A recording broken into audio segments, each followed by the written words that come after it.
सदियों से भले ही कृष्ण के साथ राधा का नाम लिया जाता रहा है, लेकिन प्रेम की ये कहानी कभी पूरी नहीं हो पाई। आखिर क्यों अधूरी रह गई राधा और कृष्ण की प्रेम कहानी? दोस्तों, वीडियो में आगे बढ़ने से पहले अगर आप हमारे चैनल पर नए हैं तो कृपया आप हमारे चैनल को सब्सक्राइब कर ले। आइए जानते हैं। भगवान श्री कृष्ण जब राधा को इतना चाहते थे और राधा भी जब भगवान श्री कृष्ण से बहुत प्रेम करती थी, तो क्यों नहीं किया श्री कृष्ण ने राधा रानी से विवाह? शास्त्रों में इस संबंध में कई तरह की धारणाएं प्रचलित हैं। कोई कहता है कि राधा कोई और नहीं, श्री कृष्ण का ही एक रूप थी। विद्वान कहते हैं कि स्कंद पुराण में श्री कृष्ण को आत्माराम कहा गया है, अर्थात जो अपनी आत्मा में ही रमण करते हुए आनंदित रहता है, उसे किसी अन्य की आवश्यकता नहीं है आनंद के लिए। उनकी आत्मा तो राधा ही है, अतः राधा और कृष्ण को कभी अलग नहीं कर सकते हो, फिर विवाह होना और बिछड़ने का सवाल ही नहीं उठता। श्री कृष्ण ने ही खुद को दो रूपों में प्रकट किया है। यह भगवान का एक मनोरूप रूप है। पुराणों में उनके इस रूप को रहस्य, आध्यात्म और दर्शन से जोड़कर देखा गया।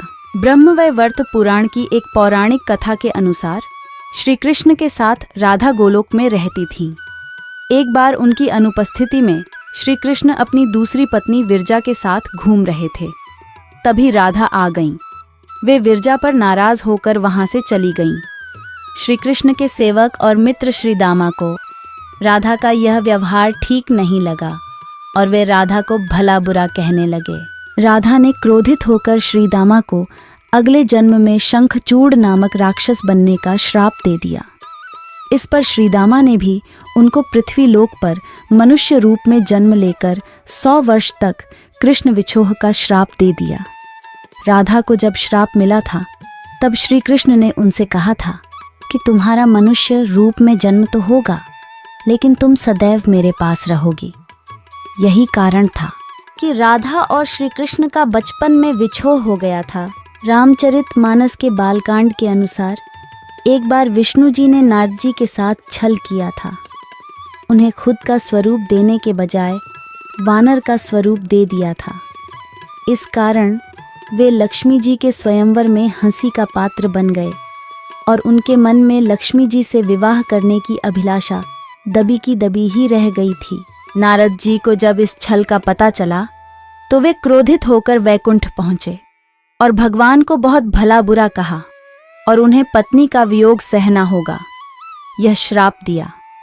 नारद जी के इस श्राप की वजह से रामावतार में भगवान रामचंद्र जी को सीता का वियोग सहना पड़ा था और कृष्णावतार में देवी राधा का। अन्य पौराणिक कथाओं के अनुसार राधा श्री कृष्ण से 5 वर्ष बड़ी थी। राधा ने श्री कृष्ण को पहली बार जब देखा था, जबकि उनकी माँ यशोदा ने उन्हें ओखल से बांध दिया था। कुछ लोग कहते हैं कि वह पहली बार गोकुल अपने पिता वृषभानु जी के साथ आई थी, तब श्री कृष्ण को पहली बार देखा था। और कुछ विद्वानों के अनुसार संकेत तीर्थ पर पहली बार दोनों की मुलाकात हुई। जो भी हो, लेकिन जब राधा ने कृष्ण को देखा तो वह उनके प्रेम में पागल जैसी हो गई थी और कृष्ण भी उन्हें देखकर भावरे हो गए थे। दोनों में प्रेम हो गया था। राधा श्री कृष्ण की मुरली सुनकर बावरी होकर नाचने लगती थी और वह उनसे मिलने के लिए बाहर निकल जाती थी। जब गांव में कृष्ण और राधा के प्रेम की चर्चा चल पड़ी तो राधा के समाज के लोगों ने उसका घर से बाहर निकलना बंद करवा दिया। उधर एक दिन श्री कृष्ण ने माता यशोदा से कहा कि माता, मैं राधा से विवाह करना चाहता हूँ। यह सुनकर यशोदा मैया ने कहा कि राधा तुम्हारे लिए ठीक लड़की नहीं है। पहला तो यह कि वह तुमसे 5 साल बड़ी है और दूसरा यह कि उसकी मंगनी यशोदे के भाई रायाण पहले से ही किसी और से हो चुकी है और वह कंस की सेना में है, जो अभी युद्ध लड़ने गया है। जब आएगा तो राधा का उससे विवाह हो जाएगा, इसलिए उससे तुम्हारा विवाह नहीं हो सकता। हम तुम्हारे लिए दूसरी दुल्हन ढूंढेंगे। लेकिन कृष्ण जिद करने लगे। तब यशोदा ने नंद से कहा। कृष्ण ने नंद की बात भी नहीं मानी। तब नंद बाबा कृष्ण को गर्ग ऋषि के पास ले गए। गर्ग ऋषि ने कृष्ण को समझाया कि तुम्हारा जन्म किसी खास लक्ष्य के लिए हुआ है। इसकी भविष्यवाणी हो चुकी है कि तुम तारणहार हो। इस संसार में तुम धर्म की स्थापना करोगे। तुम्हें इस ग्वालन से विवाह नहीं करना चाहिए। तुम्हारा एक खास लक्ष्य है।